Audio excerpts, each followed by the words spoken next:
రాబోయే సినిమాల్ని జనాల్లో రిజిస్టర్ చేసేది మ్యూజిక్. అయితే ఇప్పుడు ఆ లేటెస్ట్ ట్రెండ్స్ వల్ల మ్యూజిక్‌ని సూపర్ హైప్ తీసుకొచ్చిన తమన్ ఓవర్ హైప్ అయిపోయాడా అనిపిస్తుంది. లేటెస్ట్‌గా వచ్చిన 'రాజా సాబ్‌లో' 'రెబెల్ సాబ్' సాంగ్ విన్న ప్రతి ఒక్కళ్ళు ఇదే అంటున్నారు. మనం దీని గురించే మాట్లాడదాం. ఎడిటర్ అన్వర్ గారు చెప్పండి అసలకి తమన్‌కి ఏమైపోయింది? అది తమన్ ఆహ్, చాలా మంచి మ్యూజిక్ డైరెక్టరు. హ్మ్. పెద్ద సినిమా అనగానే అందరూ తమన్ వైపు చూస్తారు.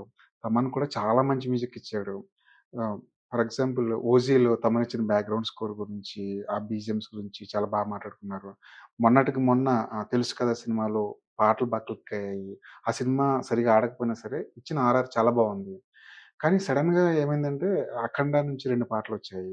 అవును. 'అఖండ 2' నుంచి 2 పాటలొచ్చాయి. 'రాజా సాబ్' నుంచి 'రెబెల్ సాబ్' అనే పాటొచ్చింది. ఈ 3 పాటల్ని ఆడియన్స్ కంపేర్ చేసుకుంటున్నారు. గత సినిమాలతో పోలిస్తే తమన్ స్థాయికి తగ్గట్టు లేవు ఈ పాటలు అని చెప్పేసి వాళ్ళ కంప్లెయింట్. ఒక రకంగా చెప్పాలంటే వాళ్ళ కంప్లెయింట్‌లో కూడా నిజముంది. కాకపోతే నేను చెప్పేదేంటంటే 3 పాటలతోనే తమన్ స్టామినాని జడ్జ్ చేయాల్సిన అవసరం లేదు. తమన్ చాలా మంచి మ్యూజిక్ ఇచ్చాడు. చాలా మంచి మ్యూజిక్ ఇవ్వగలడు కూడా. అవును. కానీ ఆడియన్స్ ఎవరైతే 'రెబెల్' ఫ్యాన్స్ ఎవరైతే 'రెబెల్ స్టార్' ఫ్యాన్స్ అయితే ఎవరైతే ఫస్ట్ సింగిల్ గురించి చాలా ఆతృతగా ఎదురు చూసారో వాళ్ళైతే కాస్త డిసప్పాయింట్ అయ్యారు. ఆ! Of course Thaman is a very good composer మనకు తెలుసు. 'ఓజీ' చూసాము. అది చూసిన తర్వాతనే జనాల్లోకి ఎక్కువ అంటే మూవీ చూడాలన్న ఇంట్రెస్ట్ కానీ, డిఫరెంట్ డిఫరెంట్ మ్యూజిక్‌ని తీసుకొస్తారు, కొత్త ప్రయోగాలు చేస్తారు అని చెప్పేసి తమన్ మీద మంచి నేమ్ కూడా ఉంది. ఏ సినిమా వస్తే ఆ సినిమా హీరోతో ఇంటి పేరుని కూడా మార్చిన సందర్భాలు కూడా మనం చూసాం. 'నందమూరి తమన్' అంటారు. యాహ్! అవును. అది ఇప్పటి వరకు సూపర్ హైప్ క్రియేట్ చేసిన తమన్ ఓవర్ హైప్ అయిపోయాడా అన్న స్టేజ్‌కొచ్చేసింది. ఓవర్ హైప్ అయిపోయాడంటే ఆహ్, ఆల్‌మోస్ట్ చాలా మంచి మ్యూజిక్ ముందే చెప్పినట్టు చాలా గొప్ప హిట్స్ ఉన్నాయి. తమన్ మ్యూజిక్ వల్ల థియేటర్‌కెళ్ళిన సందర్భాలున్నాయి. కొన్ని కొన్ని సినిమాల్లో తమన్ మ్యూజిక్ తమన్ ఇచ్చిన బ్యాక్‌గ్రౌండ్ స్కోర్‌తో సూపర్ హిట్ అయ్యాయి. ఫర్ ఎగ్జాంపుల్ 'అఖండ' తీసుకుంటే 'అఖండ'కి స్పీకర్‌లు బద్దలైపోయాయి. హ్మ్. అవును. అప్పటినుంచి ఓహో! తమన్ ఆర్ఆర్ ఇంత గొప్పగా ఇవ్వగలడా హ్మ్. అని 'అఖండ'తో నుంచి మాట్లాడుకోవడం మొదలెట్టారు. తమన్ బెస్ట్ పార్ట్ ఏంటంటే తమన్ మ్యూజిక్ కూడా అంత బాగా ఇవ్వగలడు. మెలోడీస్ బాగా ఇవ్వగలడు. 'తొలి ప్రేమ' అనే సినిమాతో తన రేంజ్ మొత్తం మారిపోయింది. అవును. 'కిక్' నుంచి స్టార్ట్ చేసుకుంటే తన జర్నీ అంతా 2 భాగాలుగా చేయొచ్చు. ఒకటి 'కిక్' నుంచి 'తొలి ప్రేమ' వరకు. 'తొలి ప్రేమ' నుంచి 'అఖండ' వరకు. 'అఖండ' నుంచి ఇప్పటి వరకు.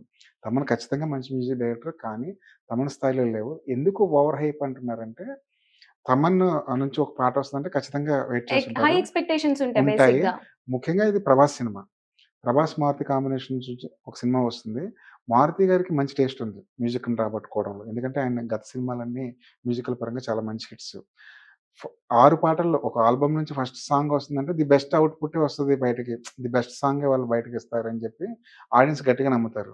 ఫస్ట్ సాంగే ఈ 'రెబెల్ సాంగ్' అనే సాంగు వాళ్ళ ఎక్స్‌పెక్టేషన్స్‌కి తగ్గట్టుగా లేకపోవడంతో చాలా డిసప్పాయింట్ అయ్యారు. హ్మ్. ఫస్ట్ పార్టే ఇలా ఉంటే మిగతా 4 పాటలు, మిగతా 5 పాటలు ఎలా ఉంటాయన్న భయం ఫ్యాన్స్‌లో ఎక్కువ చూసాం. అందుకే అనుకున్న దానికన్నా ఎక్కువ ట్రోల్ అవుతుంది ఈ పాట. అవును. ఖచ్చితంగా ఆ క్వెషన్ ప్రతి ఒక్కళ్ళ అభిమానుల్లో అయితే ఉంటుంది. అవును. అండ్ ఈ మధ్య 'చికిరి' సాంగ్ కూడా వచ్చేసరికి చాలా కంపారిజన్ కూడా ఎక్కువైపోయింది. అవును. ఆల్రెడీ తమన్ డల్ అయిపోయారు. ఈ సాంగ్స్ ఏమి ఎక్కలేదు అన్న ఇదిలో 'చికిరి' ఓవర్ ఇదైపోయేసరికి అలా 'చిక్కిరి' గురించి చెప్పుకోవాల్సొస్తే 'రెహమాన్' చాలా కాలం తర్వాత 'చిక్కిరి' అనే పాట ఈ అవును. 'పెద్ది' అనే 'పెద్ది' అనే సినిమాతో. సినిమాని తీసుకొచ్చారు. తెలుగులో పెద్ద పెద్ద స్టార్స్, పెద్ద పెద్ద డైరెక్టర్స్ 'రెహమాన్' పట్టించుకోలేదు ఇప్పటివరకు. కానీ ఎప్పుడైతే 'చిక్కిరి' అన్న పాట బయటకొచ్చిందో 'రెహమాన్‌లో' మ ఆ ఫ్లేవర్ మళ్ళీ మనకి బాగా క చెవులకి బాగా సోకడంతో 'రెహమాన్' మంచి మ్యూజిక్ ఇప్పటికి కూడా ఇవ్వగలడని చెప్పేసి మళ్ళీ ఇప్పుడు అందరూ 'రెహమాన్' గురించి మాట్లాడుకోవడం మొదలెట్టారు. పైగా 'చిక్కిరి' అన్న సాంగ్ సోషల్ మీడియాలో చాలా బాగా హల్చల్ చేస్తుంది. అవును. చరణ్ స్టెప్పులు, ఆ విజువల్సు, ఆ గ్రాండియర్ ఇవన్నీ కలిసి ఆ పాటని ఇంకో స్థాయికి తీసుకెళ్ళిపోయాయి. ఎప్పుడైతే మన ముందు ఒక లక్ష్యం ఉందో, ఎప్పుడైతే ఒక టార్గెట్ ఉందో, 'చిక్కిరిని' దాటి పాట, 'చిక్కిరిని' దాటి ఒక మ్యూజిక్ రావాలి అని చెప్పేసి ఫ్యాన్స్ కూడా చాలా అనుకుంటారు. అటు అవును. 'రెబెల్ స్టార్' ఫ్యాన్స్ కూడా 'చిక్కిరి' కన్నా గొప్ప పాటొస్తే బావుంటుంది కదా! అన్నది వాళ్ళ ఒపీనియన్. పైగా తమన్ కూడా ఇవ్వగలడు. హ్మ్. 'చిక్కిరి' లాంటి సాంగు, 'చిక్కిరి' కన్నా మించిన సాంగు గతంలో చాలా సార్లు ఇచ్చాడు. అన్నిటికన్నా ముఖ్యంగా చెప్పుకోవాల్సొస్తే తమన్ 'ప్రభాస్' సినిమాకి పనిచేయడం ఇదే ఫస్ట్ టైమ్. హ్మ్. కాబట్టి ఫస్ట్ టైమ్ గాబట్టి ఏదో ఇంకా గట్టిగా కొత్తగా ఇంకా ఉంటుంది. గట్టిగా ఏదో ఇస్తాడు గాబట్టి ఫ్యాన్స్ అందరూ వెయిట్ చేశారు. పైగా 'మీసాల పిల్ల' అనే సాంగ్ కూడా చాలా బాగా హైపొచ్చింది. వైరల్ అయింది. హ్మ్. ఈ 2 పాటలు ఈ మధ్య కాలంలో బాగా వైరల్ అయిన పాటలేంటంటే ఈ 'మీసాల పిల్ల', ఈ 'చిక్రి' అన్న 'పెద్ది.' సాంగ్స్. కాబట్టి తమన్ ముందు టార్గెట్ చాలా పెద్ద టార్గెట్ ఉంది. హ్మ్. ఆ పెద్ద టార్గెట్ రీచ్ అవ్వాలంటే చాలా పెద్ద మ్యూజిక్ చేయాలి. చాలా మంచి పాట ఇవ్వాలి. అసలు వినగానే ట్యూన్ వినగానే ఎక్కేసే పాట కావాలి. కానీ ఈ 'రెబెల్ సాబ్' అనే పాటలో ఆ లక్షణాలు లేకపోవడంతోటి ఆడియన్స్ డిసప్పాయింట్ అయ్యారు. అవును. అండ్ ఇప్పుడు ఏమని చూసుకోవచ్చు, ఇప్పుడు తమన్ మంచి మంచి మ్యూజిక్కే ఇచ్చారు కాబట్టి, అండ్ తన పైన కొన్ని అభియోగాలు కూడా ఉన్నాయి. అంటే వేరే వేరే దేశాల నుంచి కానీ, వేరే వేరే కంపోజిషన్స్ తీసుకొచ్చి ఎక్కడో ఒక చోట రిఫరెన్స్ లాగా యూజ్ చేస్తారు అని చెప్పేసి ఒక టాక్ అయితే నడుస్తుంది. ఇప్పుడేమో డల్ మ్యూజిక్ ఇస్తున్నారు. అంటే తమన్ పనైపోయిందనుకోవచ్చా? అది చాలా తప్పు. అంటే హ్మ్. ఒక బ్యాట్స్‌మన్ 'సచిన్' లాంటి బ్యాట్స్‌మన్ సెంచరీలు చేసిన బ్యాట్స్‌మన్ ఒక మ్యాచ్‌లో డకౌట్ అయితే 2 మ్యాచ్‌లో తక్కువ స్కోర్ చేస్తే 'సచిన్' పని అయిపోయినట్టు కాదు. తమన్ కూడా 'సచిన్' లాంటి వాడే. ఎందుకంటే తనకు తెలుసు. ఎప్పుడు ఎలాంటి మ్యూజిక్ ఇవ్వాలి అనే విషయంలో చాలా అప్‌డేటెడ్‌గా ఉంటాడు. మీరన్నట్టు మీరు ఆ మ్యూజిక్, ఈ మ్యూజిక్‌ని తీసి కాపీ కొడతానని చెప్పారు కదా! అవును. తమన్‌కి ఇలాంటి అపవాదులు చాలా ఎదుర్కొన్నాడు తమన్. పైగా తమన్ చాలా స్టాండర్డ్‌గా ఉంటాడు. కాపీ విషయంలో తమన్ చాలా స్టాండర్డ్‌గా ఉంటాడు. ఒక్కోసారి తమన్ పాటలే బయట మ్యూజిక్ డైరెక్టర్స్ కాపీ కొట్టిన సందర్భాలున్నాయి. హ్మ్. ఇప్పుడు ప్రస్తుతం మనం 'రాజా సాబ్‌లో' పాటలు సరిగ్గా లేవు. హ్మ్.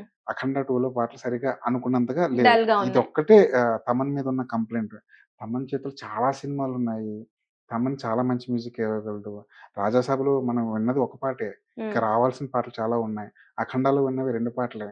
'అఖండ' లాంటి సినిమా విషయానికొస్తే ట్యూన్స్ కన్నా బ్యాక్‌గ్రౌండ్ స్కోర్‌కి ఎక్కువ ప్రాధాన్యం ఉంటుంది. హ్మ్. బాలకృష్ణ లాంటి ఒక హీరో ఉన్నప్పుడు, ఒక యాక్షన్ బ్యాక్ డ్రాప్‌లో ఒక సినిమా చేస్తున్నప్పుడు, మ్యూజిక్‌లో పాటలు ఎక్కువ పార్ట్ ఏదైనా తీసుకుంటారంటే బ్యాక్‌గ్రౌండ్ స్కోర్ తీసుకుంటారు. బహుశా నేను అనుకోవడం తమన్ ఈ సినిమాలో బ్యాక్‌గ్రౌండ్ స్కోర్‌కి ఎక్కువ ప్రాధాన్యత ఇచ్చి, ఈ పాటల్ని కొంచెం నెగ్లెక్ట్ చేసాడేమో అనిపించింది. ఓకే. సో, ఓవరాల్‌గా ప్రెషర్ వల్ల ఇలా డల్‌గా ఉందా? లేకపోతే ప్రెషర్ వల్ల ఇంకా అంటే మీరన్నట్టు చాలా సినిమాలు చేయడం వల్ల, ఏ సినిమాకి ఎక్కువ టైం ఇవ్వాలో అన్న కన్‌ఫ్యూజన్ వల్ల, బాలకృష్ణ సినిమా అంటే ఖచ్చితంగా అతను ఎక్కువ టైం పెట్టే ఉంటాడు. అవును. ప్రభాస్ సినిమా అంటే ఎక్కువ టైం పెట్టే ఉంటాడు. కానీ ఇక్కడ ఇంకొక విషయం గమనించుకోవాలేంటంటే, 'రాజాసాబ్' అనే సినిమాకి సంబంధించిన మ్యూజిక్ సిట్టింగ్స్ 2 ఏళ్ల క్రితమే మొదలయ్యాయి. హుహు. అంటే ఇప్పుడు మనం వింటున్న పాట 2 అప్పుడు ఏళ్ల కంపోజ్ క్రితమే చేసింది. కంపోజ్ చేసింది. ఓకే. ఆ! అది బహుశా ఆ టైమ్ లైన్ ఒకటి కొంచెం డిస్టర్బ్ చేసుండొచ్చు. అప్పటికి ఆ పాట కొత్తగా వినే అప్పుడు ఆ ఛాన్స్ ట్రెండ్, ఉంది. ఇప్పుడు ట్రెండ్ మారింది. మారిపోయింది. మీరు ఇంకో విషయం గమనిస్తే 'చికిరి' అన్న పాట కూడా ఇప్పుడు పాట కాదు. హ్మ్. అది 2 ఏళ్ల క్రితమే రికార్డ్ చేసి 2 ఏళ్ల క్రితమే దానికి లిరిక్స్ రాయించి సిద్ధం చేసిన పాట ఇప్పుడు వదిలారు. హ్మ్. 'రాజాసాబ్' పాట కూడా అంతే. మనం ఇప్పుడు వింటున్నామంటే అది 2 ఇయర్స్ బ్యాక్ కంపోజ్ అయ్యి 2 ఇయర్స్ బ్యాక్ రికార్డ్ అయిన పాట ఇప్పుడు మనం వింటున్నాం. హుహు. కాబట్టి ఈ ట్రెండ్ మారిపోవచ్చు. ముఖ్యంగా ఏంటంటే ఈ 'రాజాసాబ్‌లో' ఉన్న పాటలో లిరిక్స్ కొంచెం ఎక్కువగా వినసొంపుగా లేవు. అవును. పాన్ ఇండియా అన్న లెవెల్‌లో కానీ. లెవెల్‌లో లేవు. హ్మ్. సో, అన్ని రకాలుగాను ఒక పాటని డిస్టర్బ్ చేసే కంటెంట్ అయితే దాంట్లో ఉంది. కానీ 'ప్రభాస్' ఫ్యాన్స్ మెచ్చుకుని, 'ప్రభాస్' ఫ్యాన్స్ గర్వపడే, ఆనందపడే విషయం ఏంటంటే, ఈ పాటల్లో 'ప్రభాస్' చాలా కలర్‌ఫుల్‌గా ఉన్నాడు. అవును. చాలా రోజుల తర్వాత స్టెప్పులు చూస్తున్నాం. స్టెప్పులేస్తున్నారు. ఒక కలర్‌ఫుల్ డ్రెస్సులున్నాయి. పక్కన ఒక అందమైన అమ్మాయి ఉంది. ఎందుకంటే మన 'సలారు' అవును. లాంటి సినిమాల్లో ఈ 'సాహో', 'సలారు' ఇలాంటి సినిమాలు 'ఆదిపురుష్' ఇలాంటి సినిమాలు చూస్తూ వచ్చాం గదా! ఎక్కడ గూడా 'ప్రభాస్' ఇంత కలర్‌ఫుల్‌గా, అవును. ఇంత అందంగా కనిపించిన ఒక బుజ్జిగాడు స్టైల్‌నయితే అవును. తీసుకురాగలిగారు తప్ప. మారుతి ముందు నుంచి చెప్పేదేంటంటే, వింటేజ్ 'ప్రభాస్‌ని' చూపిస్తా అన్నాడు. ఈ పాటలో వింటేజ్ 'ప్రభాస్' కనిపించాడు. ఈ సినిమా నుంచి రాబోయే ఇంకా 4, 5 పాటలున్నాయి. బహుశా ఆ 4, 5 పాటల్లో తమన్ 'ప్రభాస్' తగ్గట్టు పాటలిస్తాడని, 'ప్రభాస్' ఫ్యాన్స్‌ని మెస్మరైజ్ చేస్తాడని మనం ఆశించాలి. డెఫినెట్‌గా. We are also hoping. Thank you. Thank you Anwar గారు.